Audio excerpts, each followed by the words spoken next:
হ'ব আৰু দেই বহুত হ'ল তোৰ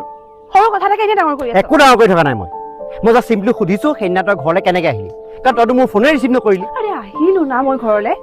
কেতিয়া আহিলো কেনেকে আহিলো কিয় লাগে তোৰ সেইটো জনা মোৰ অধিকাৰ আছে কাৰণ তোৰ ছেফটি মোৰ কাৰণে ইম্পৰ্টেণ্ট হয় তই কাৰ লগত আহিলি কেতিয়া আহিলি কেনেকৈ আহিলি মই জানিব লাগিব ন ইমান সৰু কথালৈকে বুজা নাই তই অ'কে শুন তেতিয়াহ'লে সেইদিনা ৰাহুলে মোক থৈ গ'লি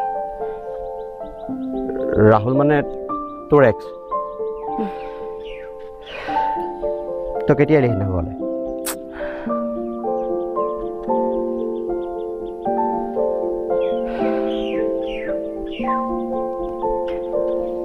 হ'ব দে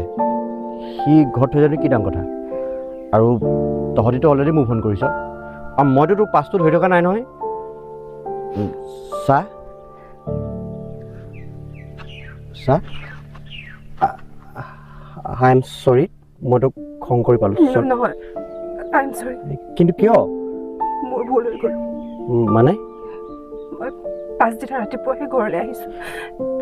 সেইদিনা ৰাতি মই ৰাহুলৰ লগত চৰি না শুন না